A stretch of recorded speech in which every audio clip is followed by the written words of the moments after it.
Hello my friends, कैसे हैं दोस्तों। आई होप कि आप लोग अच्छे होंगे और सुखी होंगे। फ्रेंड्स, आज हम बात करेंगे जनरल बातों के बारे में कि जीडी क्या होती है और एफआईआर क्या होती है। इसको हम समझेंगे इस वीडियो के माध्यम से। और जीडी और एफआईआर में क्या अंतर होता है इसको भी समझाएंगे, और साथ साथ यह बताएंगे कि कब जीडी दर्ज की जा सकती है। तो सब कुछ समझेंगे, वीडियो में डिटेल में समझने वाले हैं। वीडियो छोटी सी होगी लेकिन बहुत ही लॉफुल होगी, बहुत ही अच्छी होगी। चलिए वीडियो को शुरू करते हैं। देखिए दोस्तों, आज हम बात करेंगे जीडी और एफआईआर के बारे में। एफआईआर, तो एफआईआर के बारे में तो हमने सुना है बहुत कुछ, उसके बारे में कुछ डिटेल जानने की आवश्यकता नहीं है। लेकिन हमको जीडी के बारे में नहीं पता है। आज हम जीडी के बारे में ज़्यादा चर्चा करें तो बेहतर होगा। जीडी माने जनरल डायरी। क्या होता है? अगर जीडी का फुल फॉर्म हम करेंगे तो इसको बोलेंगे जनरल डायरी। अब जीडी और एफआईआर कौन लिखता है? तो फ्रेंड्स, आपको समझ लेना चाहिए कि अगर जीडी और एफआईआर एक ही व्यक्ति लिखता है, वो है पुलिस। ये चीजें कॉमन है, कोई दिक्कत नहीं यहां तक है। यानी जीडी भी पुलिस लिखती है और एफआईआर भी पुलिस लिखती है। अब हमें समझना है कि जीडी क्या होती है यानी जनरल डायरी क्या होती है। दोस्तों, जब किसी घटना की सूचना मिलती है थाने में, तो उसको एक जीडी में दर्ज किया जा सकता है। जीडी में क्या होता है? दर्ज कर लिया जाता है। पुलिस थाने में रखने वाला जो दैनिक रिकॉर्ड होता है उसको ही जीडी बोलते हैं। क्या बोलते हैं? आसान सी भाषा में दैनिक रिकॉर्ड। दैनिक रिकॉर्ड कहां पर होना चाहिए? थाने में। थाने में दो जो दैनिक रिकॉर्ड दर्ज किया जाता है उसी को जीडी बोलते हैं। बात खत्म।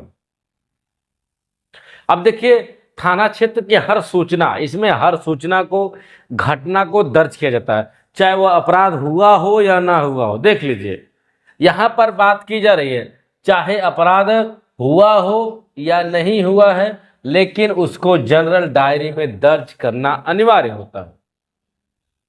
अब जैसे मान लीजिए कि कुछ लोग चालान करके आते हैं, पुलिस और उनको थाने में बंद कर देती है। 112 नंबर पुलिस पकड़ती है और ले जाकर के थाने में कहाँ करती है? बंद कर देती है। और जब थाने में आ गए हैं तो उनको क्या किया जाता है? अब एफआईआर तो बात की बात है, लेकिन क्या किया जाता है? सबसे पहले उसको जीडी में दर्ज किया जाता है कि हमने फला फला व्यक्ति को कहाँ से अरेस्ट करके कहाँ पर ला करके उसको थाने में रखा है, बाकायदे, कोई दिक्कत नहीं है। वो सब क्या होता है? जीडी में रिकॉर्ड किया जाता है, दर्ज किया जाता है। अब जरूरी नहीं है कि जो जीडी में रिकॉर्ड किया गया हो उसकी एफआईआर ही दर्ज हो, ये जरूरी नहीं है। अगर आपका नाम जीडी में आ गया है तो यह मत समझिए कि आपके खिलाफ कोई रिकॉर्ड बन गया है, दिक्कत हो सकती है। नहीं, जीडी का काम सिर्फ इतना है कि थाने के रिकॉर्ड को मेंटेन करना, बाकी कुछ नहीं होता। लेकिन एफआईआर का काम क्या है? भाई, अगर किसी के खिलाफ एफआईआर में नाम दर्ज हो गया है तो उसका नाम सुप्रीम कोर्ट तक जा सकता है। इतनी पावरफुल एफआईआर होती है। एफआईआर बहुत बड़ी चीज है जिसका नाम एफआईआर में दर्ज हो जाता है। अगर मामला संगीन है तो पुलिस उसको अरेस्ट कर सकती है।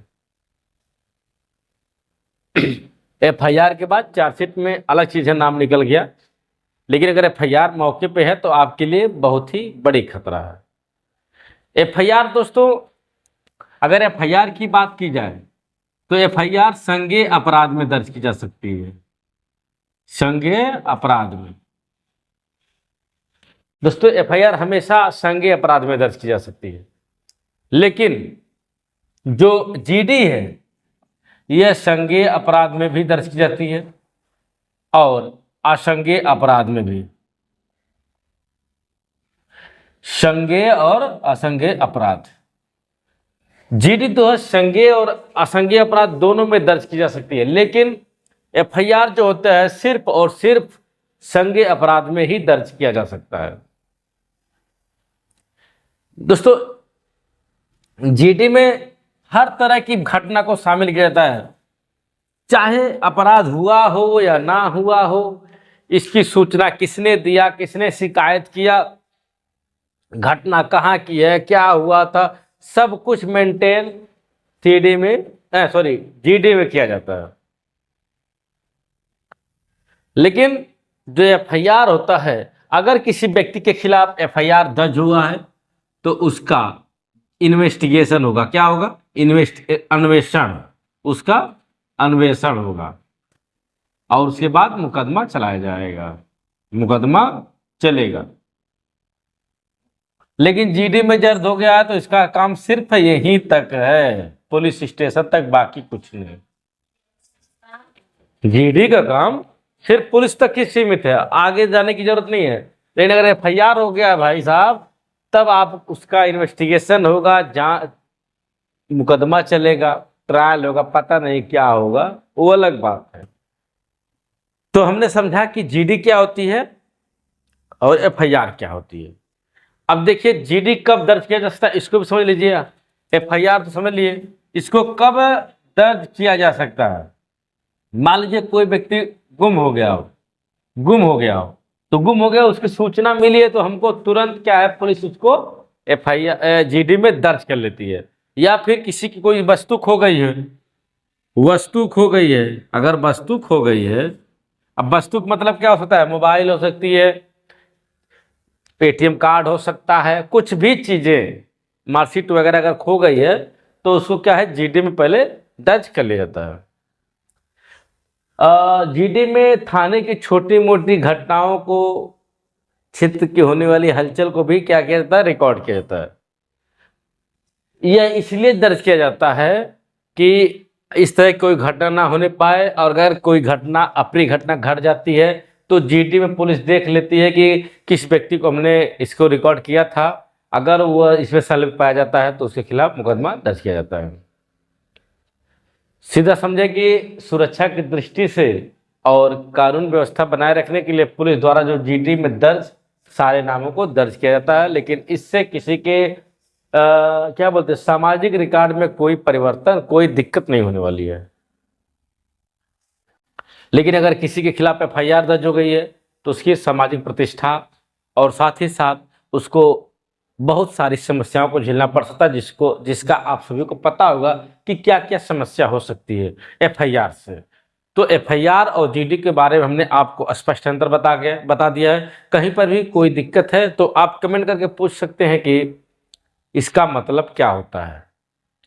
तो फ्रेंड्स, आज की वीडियो में फिलहाल इतना ही। दोस्तों, एक बात कहना चाहूँगा कि अगर आप समाज में शांति व्यवस्था बनाकर रखते हैं, किसी भी प्रकार से किसी से लड़ाई झगड़ा, भाईचारा बनाए रहें, किसी से लड़ाई झगड़ा नहीं होता है, तो यकीन मानिए कि आपका नाम इन दोनों जगहों में नहीं आने वाला, कभी भी नहीं आएगा। तो फ्रेंड्स, आज की वीडियो में फिलहाल इतना ही। मिलते हैं किसी नेक्स्ट वीडियो में। ऐसी ही वीडियो देखने के लिए आप मेरे चैनल को सब्सक्राइब करिए। नमस्कार, जय हिंद।